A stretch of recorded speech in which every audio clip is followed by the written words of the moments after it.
नमस्कार मित्रांनो, मेलेली लोक आपल्याला स्वप्नात दिसतात, म्हणजेच ते आपले पितृ असतात. तर ते आपल्या स्वप्नात येण्यामागे काही रहस्य असतात का? काय ते आपल्याला संकेत देण्याचा प्रयत्न करतात? आपल्याला वेगवेगळ्या प्रकारचे स्वप्न पडत असतात.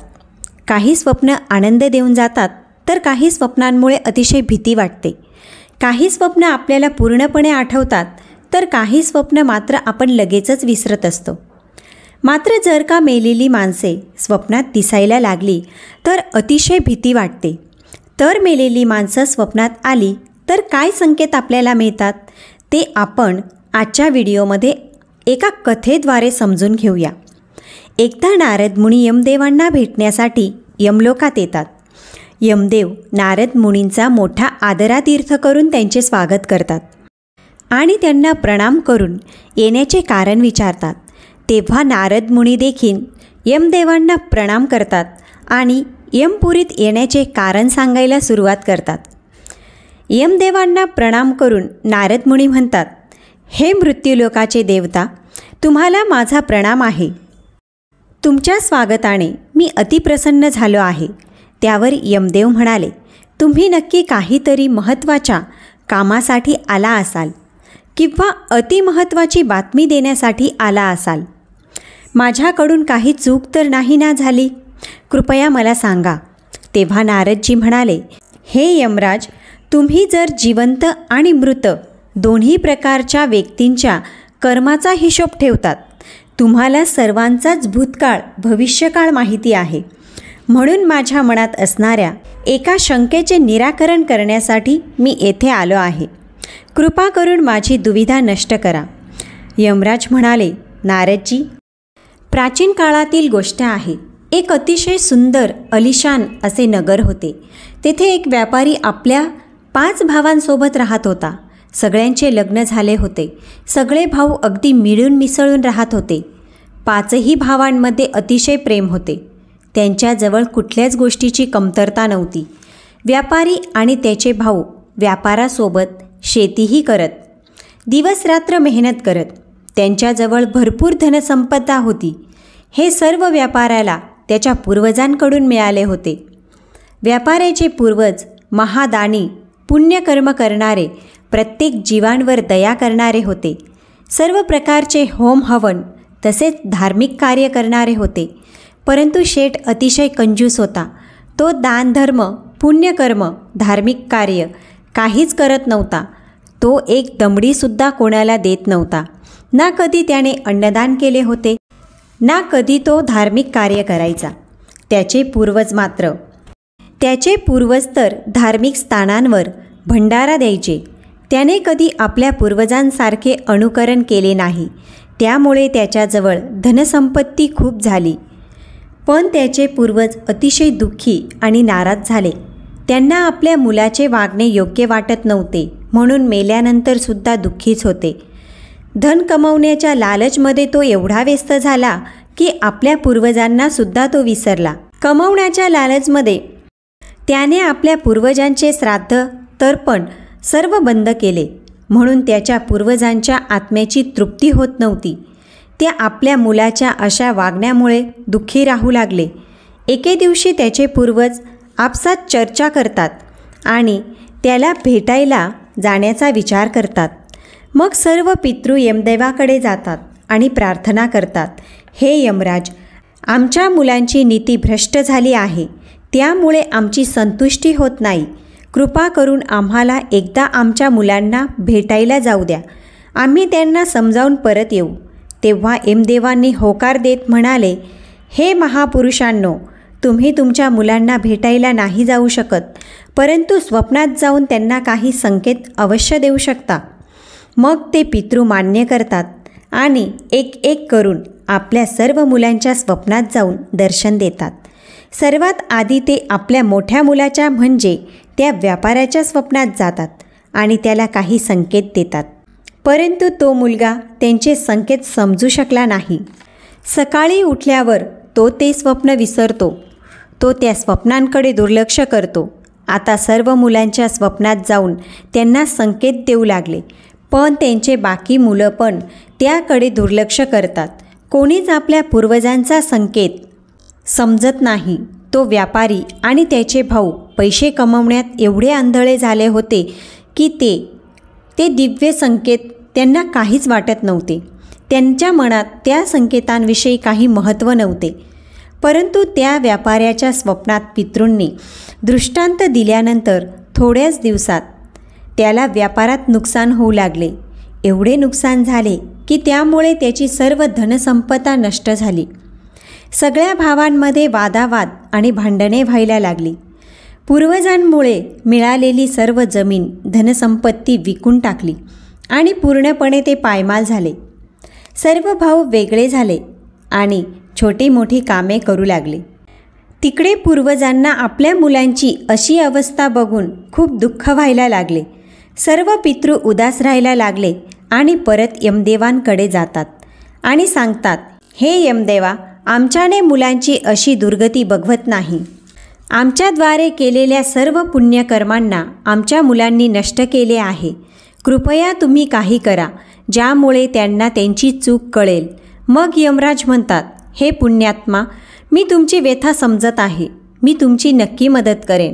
मग यमदेवांनी एका साधूचे रूप घेतले आणि पृथ्वी लोकावर आले आणि त्या पितॄंच्या मुलांना भेटण्यासाठी गेले. पहिले ते व्यापाऱ्याच्या घराकडे जातात. त्याची पत्नी साधूला दान करू लागते. ते साधू म्हणतात, हे मुली, तुझ्या घरात पितृदोष आहे, त्यामुळे तुझ्या पतीची अशी दुर्गती आहे. तुझ्या पतीच्या कर्मामुळे तुमचे पूर्वज नाराज झाले आहेत. साधूला व्यापारी विचारू लागतो, माझ्याकडून असे कोणते पाप झाले आहे की माझी ही अवस्था झाली? मी एवढा बर्बाद झालो. माझे भाऊ मला सोडून गेले. मी आजारी पडलो. साधू म्हणाले, तुमच्या पूर्वजांनी जी संपत्ती आणि पुण्य कमवले होते ते तू आणि तुझ्या भावांनी सर्व नष्ट करून टाकले आहे. तुझ्या पूर्वजांनी तुझ्या स्वप्नात येऊन खूप महत्त्वाचे संकेत दिले होते, पण तू त्याकडे दुर्लक्ष केले आणि तुझे सर्व वैभव तुझ्या हातातून निघून गेले. त्या साधूने सांगितल्यावर त्या व्यापाऱ्याला सर्व काही आठवले आणि तो साधूला सांगतो की हे साधू महाराज, तुम्ही बरोबर सांगत आहात. मला पूर्वजांनी स्वप्नात संकेत दिले होते, पण ते संकेत समजू शकलो नाही. कृपा करून तुम्ही सांगा, पूर्वज स्वप्नात आल्यावर काय संकेत मिळतात? तेव्हा तो सांगतो, हे मुला, तू लक्षपूर्वक ऐक. मी तुला स्वप्नात पूर्वज येण्याच्या संकेतांविषयी सांगतो. जेव्हा पित्राचा उद्धार आपण नाही करू शकत, त्यांच्या आत्म्याची शांती होत नाही, तेव्हा ते प्रेतयोनीत अतृप्त आत्मा म्हणून भटकत असतात. ते तहानभुकेने व्याकुळ होऊन आपल्या मुलांच्या घरात प्रवेश करतात. जर का स्वप्नात घोडा, हत्ती, बैल हे सर्व पशु दिसू लागले, त्याचा अर्थ आपले पूर्वज अतिशय दुःखी आहेत. जर स्वप्नात एखादा पशु मनुष्याची बोली बोलताना दिसला तर समजावे की आपले पित्र आपल्यावर रुष्ट आहेत. अशा लोकांच्या घरामध्ये मोठे संकट येणार आहे. भाऊ बंधू पशूंसारखे भांडणे करू लागतात. स्वप्नात जर आपले पितृ आपल्याजवळ काही मागताना दिसतात तर दुर्लक्ष करू नये. याचा अर्थ त्या व्यक्तीचे पूर्वज अतृप्त आहेत, त्यांची तृप्तता झालेली नाही. एखाद्या मनुष्याचे पूर्वज स्वप्नात येऊन काही मागतात तर त्या मनुष्याचे सर्व अन्नभंडार संपून जाते. त्यावर त्या गोष्टीचा एवढा भयंकर परिणाम होतो की त्याची अवस्था भिकाऱ्यासारखी होते. दारिद्र्य त्याच्या वाट्याला येते. तशा व्यक्तीने अन्नदान करून पूर्वजांना संतुष्ट करायला हवे. जर स्वप्नात पूर्वज रागीट अवस्थेत दिसत असतील तर समजावे पूर्वज त्या व्यक्तीच्या कर्मामुळे संतुष्ट नाहीत. अशा वेळी त्या व्यक्तीला आपल्या व्यापारधंद्यात किंवा नोकरीत मोठे नुकसान भोगावे लागते. त्याने केलेल्या कोणत्याही कार्याचा चांगला परिणाम दिसत नाही. त्याचे पुण्य त्याला मिळत नाही. जर का स्वप्नात पूर्वज दिसतात आणि लगेच अदृश्य होतात तर समजावे त्या व्यक्तीवर भविष्यात मोठे संकट उभे आहे. किंवा स्वप्नात आपल्याला मृत पूर्वजांचे दर्शन होते तर समजावे की भविष्यात त्या व्यक्तीवर आर्थिक संकट येणार आहे. त्याचे धन व्यर्थ वाया जाणार आहे. जर का पूर्वज घाणेरड्या अवस्थेत मळलेले कपडे किंवा फाटलेले कपडे घातलेले असतील तर भविष्यात त्या व्यक्तीची स्थिती तशीच अवस्था होणार आहे. धनाचा नाश होतो आणि मनुष्य आपोआप दयनीय अवस्थेत राहू लागतो. आता तो साधू आपल्याला सांगतो की मुला, जर तुझ्या स्वप्नातही पूर्वज येऊन काही संकेत देत असतील तर तुला पूर्वजांना खुश करण्यासाठी दानधर्म, श्राद्ध, तर्पण अशी कामे केली पाहिजेत, ज्यामुळे तुझे संकट टळेल.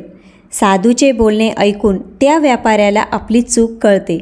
व्यापारी लगेच आपल्या भावांकडे जातो आणि साधूने सांगितलेले सर्व आपल्या भावांना सांगतो.